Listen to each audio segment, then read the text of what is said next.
Бүгінгі сабақта біз геометриялық прогрессияның алғашқы n мүшесінің формуласының қалай шыққандығын және соған байланысты есептер шығаратын боламыз. Енді бірінші мен SN-нің формуласының жалпы түрін жазып алайын. Менде SN деген әріппен белгілеймін бүкіл геометриялық прогрессияның қосындысын. Ол менде бірінші мүше қосылған екінші мүше қосылған үшінші мүше солай кете береді. Қосылған соңғы мүшесі қосылған осылай жалпы формуласын жазып алайын. Бұны мен бірінші қатар деп жазып қояйын. Бірінші қатар. Енді осы қатарды мен Q деген еселігіне көбейтіп жіберсем, менде қатарым былай өзгереді. SN деген қосындысы түрінде жазып алдым. Осындай әріппен белгіленген SNQ тең болады B1 көбейтілген Q. Одан кейін B1 көбейтілген Q квадрат, B1 көбейтілген Q3 қосу кете береді. Осылай қосу B1 көбейтілген Qn-1. Мына жақта Qn-2 болады. Мына жақта B1 көбейтілген Qn-1 және B1 көбейтілген Qn деген мүше шығады. N-ға көбейтемін. Енді бұны мен екінші қатар деп жазып қояйын. Екінші қатар. Енді осы екі қатарды бір-біріне азайтып жіберсем, бірінші қатардан екінші қатарды азайтсам, мына қатардан бірінші қатардан екінші қатарды азайтам. Бірден екіні азайтсам, менде қалай өзгереді? Ол мұнда менде былай өзгереді. SN азайтылған SN-Q тең болады B1 Q. Осылай бірінші қатар қарап отырсаңыз, мына екінші қатарды азайтып жатырмын ғой. Азайтқандықтан мынада алдында минус таңба болады да, мына екеуі қысқарып кетеді. Мынамен мынау қысқарады, мынамен мынау, мына жерде мынаның элементі болады. Мынамен мынау қысқарады. Осылай әрбір элементтер қысқарып кетеді де, ең соңғы бірінші қатардың бірінші элементі қалады. Бірінші қатардың тек бірінші элементі қалады. Және екінші қатардан тек мынау қалады. B1 Qn қалады. Сонда менде осылай жазып қояйын. SNQ бір-бірінен азайтқанда B1 азайтылған B1 Qn қалады. Енді мен бірінші қатардан SN-ді жақшан сыртына шығарып жіберейін. SN тең 1 азайтылған Q болады.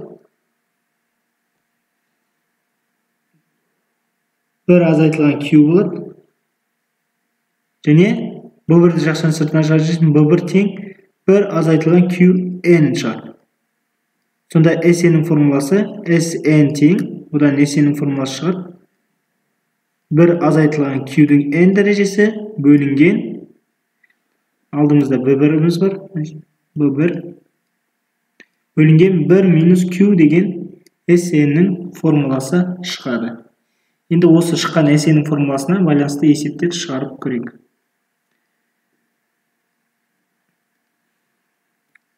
Бізде бірінші мысал геометриялық прогрессияның B1 мүшесі беріліпті. B1 мүшесі беріліпті бізде. Ол бізде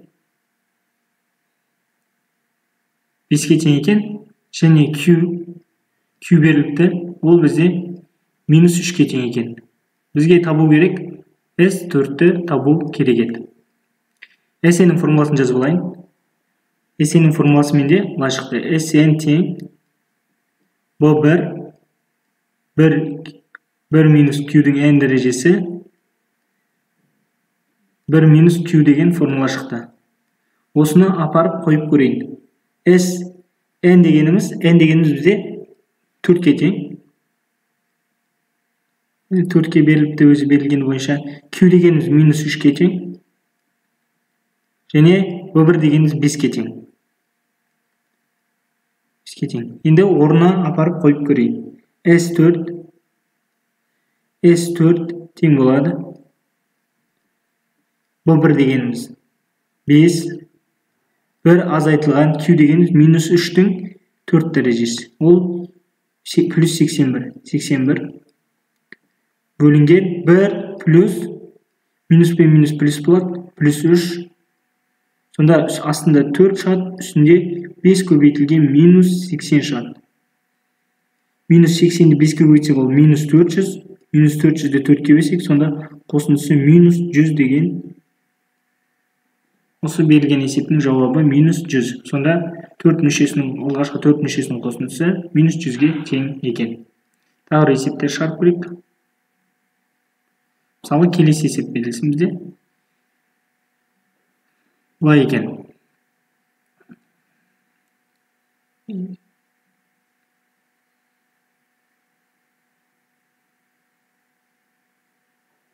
B кішкене қиындау есеп екен. B5 қосылған B3 бізде. Ол бізде болады екен 60-ға. Және B7 қосылған B7 қосылған азайтылған B5 тең 144-ке екен. Бізге табу керек. B4 азайтылған B2-ні табу керек еді. Берілгені осындай екен. Бұл есепті қалай шығаруға болады? Бұл есепті шығару үшін біз BN-нің формуласын жазып аламыз. Жүйе түрінде берілген есеп BN дегеніміз, B5 дегеніміз B1 көбейтілген Q4. B3 дегеніміз B1 көбейтілген Q квадрат. Тең 60-ға. Және B7 дегеніміз B1 көбейтілген Q6 азайтылған B1 көбейтілген Q4. Тең 144-ке. Енді екеуін бір-біріне бөліп жібере салуға болады. Сонда бізде бірінші үстіндегі бөлшекті бірінші қатарды екінші қатарға бөлейін. Бірінші қатарды бөлу керек екінші қатарға. Бөлсем менде үстінде болады. B1 жақшан сыртына B1 Q квадрат шығарып жіберейін. Ішінде B1 ішінде қалады Q квадрат қосылған 1 бөлінген астында қалады B1 Q4 шығарып жіберейін. B1 Q4 Q квадрат минус 1 тең болады 60 бөлінген 144. B1 Q4 пен B1 Q қысқарады менде. Мына жерде қысқарып кетеді. B1 мен B1 Q мен квадрат кетіп қалады. Q квадрат қалады сонда. Сенде мен пропорциямен көбейтейін. 144 Q квадрат қосу 144 тең. Мында Q квадрат қалған бізде. Q квадрат қалған. 60 жақшаны Q квадрат Q минус 1 болады. Ары қарай мен B квадрат теңдеуімен шығарсам болады. Шығарсам менде 60 Q4 минус 60 Q квадрат минус 144 Q квадрат плюс 144 тең 0-ге. Осыны шығарып отырасыздар. Q бізде шығарсаңыздар, осы теңдеуді шығарсаңыздар, Q бізде плюс минус 2-ге тең болады. Q плюс минус 2-ге тең болса, онда менде орнына апарып, бастапқы бөлшекке апарып қойып көрейін. Q-дің орнына қойып көрейін. Сонда B1-ді тауып аламын. B1 Q-ді таптым. Енді B1-ді табуым керекпін. Мына бірінші өрнекке апарып қойып көрейін. Бірінші өрнекке апарып қойып көрейін. Q 2-нің 4 дәрежесі ол бізде B1 қосылған 2-нің 4 дәрежесі ол 16 қосылған 2-нің квадраты ол 4 B1 16 қосу B1 тең 60-ға. Сонда 20 болады. B1 дегеніміз 3 болады. енді b1 q-ді тауып алдыңыз, b1-ді тауып алдыңыз. Енді орнына апарып қойсақ болады. Сонда b4 азайтылған b2 дегеніміз b1 минус q3 азайтылған b1 q квадрат болады. Q болады. Сонда қойсақ 3, 2-нің 3 дәрежесі бізде ол 8 болады.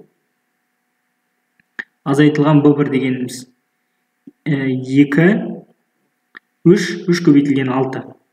Сонда 18 деген жауап шығады. Назарларыңызға рахмет, сау болыңыздар.